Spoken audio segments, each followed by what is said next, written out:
PS5 video. So it looks like we now have the release of version 2.1 by Lightning Mods. So as you can see, we now have support for 7.xx firmwares, bringing the support all the way from 7.0 to 7.61. So all of those firmwares should now be supported in this official release of ETHEN. Not only that, but it brings those firmwares up to the same level of support and compatibility as previous jailbreakable firmwares have had. So we're all kind of on the same page here. All of these different firmwares. Up to 7.61 now, which is fantastic. This release has also added a bunch of additional improvements. We're gonna go over the main ones here in this video. I'll also mention all of the other ones that have been added at the end of the video. So let's go ahead and take a look at how to get this console up and first running. Of all. So if you're on firmware 6.0 to 7.61, you can load this using the Blu-ray drive version of the Simply Burnhammer 83's jar loader, or one of the modified ones, preferably that has the payloads included, and burn that to a Blu-ray disc. Put that in your console, and then from there you can go to the menu, to the disk menu here, and select UMTX1 to run the kernel. Once that has completed, you can return to the menu and then load the ELF loader. And then once that has loaded, you can then close out of the displayer application, and then on your computer, use a payload injector like Netcat to send the new ETHEN bin filed to your console over the network using the PS5's IP address on port 290, and that will get ETHEN up and running on your system with the Blu-ray exploit. The other option is the Lua exploit on those firmware, where essentially you can run one of the games that has the modified save file to run the Lua loader. Once that's loaded, you can then send the Lua file from your computer over the network to the console to execute on the PS5 that will run the kernel exploit. Once that's done, you can then send the ELF loader Lua file to get the ELF loader running on the PS5, at which point, again, you can then close out of the disk and player, then simply send the ETHEN payload again from your computer using a payload as we just showed with the Blu-ray exploit, and that will get ETHEN loaded on your system with the Lua exploit. And finally, of course, if you're on an older firmware like I'm on for .03 right now, but of course you can do this on any firmware from 5.50. You can just head over to the web browser version of the exploit here, let it download the latest cache, which will include the new version of ETHEN. Wait for the caching process to finish, and then once it says the site has been updated, can hit options and reload the page. Cache is now up to date. You can then run the jailbreak. And then, of course, with UMTX2, it only takes a couple of seconds here with the web browser, the ELF loader. And then once we get this message to disappear,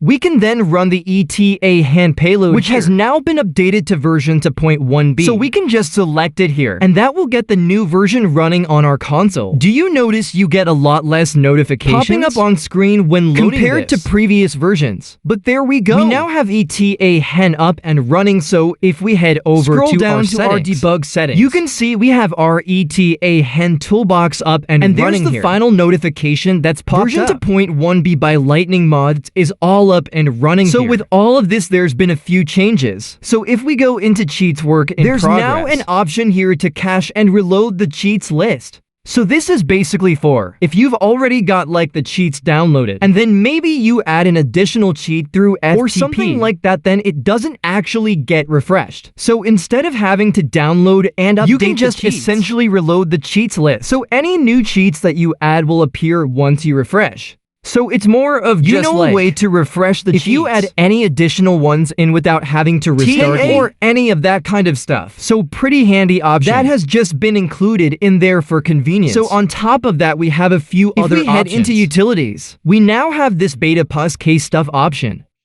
If you saw my earlier news update video where I showed the initial payload for this, that allows you to pause KStuff. So this just includes this into ETHEN. So this makes a huge difference to performance. Loading times can be greatly improved. It can reduce things like frame drops and general performance issues that you're having with any of your packages or your PS5 game can be greatly improved by using this option. So before starting the game, KStuff must be enabled, and when closing the game, stuff must be enabled. But in between that time, when you're actually running the game, you can disable KStuff to get better performance. That is the general idea there. So let's go ahead and take a look at how this works. So of course, if I go to run one of my games, I've got KStuff enabled. We'll run a CT or Nitro field, and we'll get this up and running. And there we go. So now that the game has loaded, I can then back out here to the home screen. Head into our debug settings. Go back to our utilities, and now we can disable key stuff. So if you pause after opening a game, be sure to resume before closing it. So just exactly what I said there before. So we go ahead and pause it there.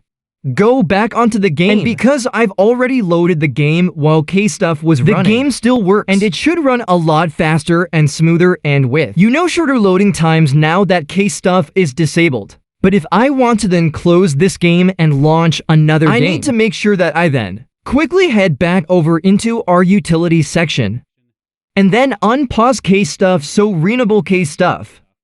And then I should be able to close my game without it crashing or causing any issues. Then I can load other games and homebrew once they're loaded, I can also disable KStuff to get better performance. So I do recommend doing that. It may seem like a bit of an annoyance to have to keep disabling it and re-enabling it again, but the performance gains that you get by disabling KStuff are definitely worth it in most cases, so I highly recommend using that option, especially if you notice longer loading times or stutters or lag or any kind of issues with running your PS4 or PS5 fake packages. Definitely try with KStuff disabled, because it could fix a lot of those problems, so definitely recommended there. On top of that PS5 debug, which was currently disabled in the previous version, for 5.x firmwares that's now been re-enabled and working. So PS5 debug should now work within ETAHEN if you're on a 5.x whereas it was not previously. So that is another improvement there. Now, another hidden option that's been added in here to disable KStuff completely. So if you want to load ETAHEN on its own without KStuff whatsoever. Now, why would you want to do this? Well, if you just want access to the plugins and the cheats, but without KStuff running at all. If you're just running retail games, and you don't want the performance impact of KStuff at all, without having to pause and unpause it, you can disable KStuff completely by just putting a file on the root of a USB called no_KStuff. And with no file extension or anything, and then plug that USB drive into your PS5. Then when you go to load ETAHEN, it will read that file from the USB, and it will load without KStuff enabled. So whether you're just testing or you just don't like using KStuff, and you just run retail games, and you just want things like the cheats and plugins to work, then you can actually run etaHEN without KStuff if you wish. But for most people, they'll be wanting KStuff running, and you have the option to pause it and unpause it but the option is there if you want it. So another improvement is the time it takes to load the ETAHEN toolbox itself. So you have this option that was introduced in the last update, which allows you to disable the ETAHEN toolbox on startup. If you just want the regular debug settings when you're running ETAHEN instead of this custom toolbox menu, then you can disable this option. I believe it's also necessary for rest mode or to improve rest mode stability when recovering from rest mode. When running ETAHEN to prevent it from crashing or shutting down. When you recover from rest mode to continue running ETAHEN without having to reboot, then having this option disabled is recommended for that. And of course, if you recover from rest mode with this option disabled, you lose access to the toolbox here, but you can re-enable it from items flow. The problem it would take a really long time to re-enable the toolbox again. So if we go ahead and enter rest mode here and just do a little test. So we'll go and enter rest mode. Okay, so my system entered rest mode. I'm now recovering from rest mode here. As you can see there, we get ETAHEN coming out of rest mode, restarting all of the services. And this is the kind of the recommended way that you should do it. By disabling that option, which means now we're just back to the regular debug settings. But ETAHEN and KStuff and everything are still running here. So that is kind of what is recommended to allow rest mode to work. And in my case here, you can see it has worked just fine. But now we don't have access, of course, to the toolbox. So if I want to get the toolbox I have to once again go into items flow.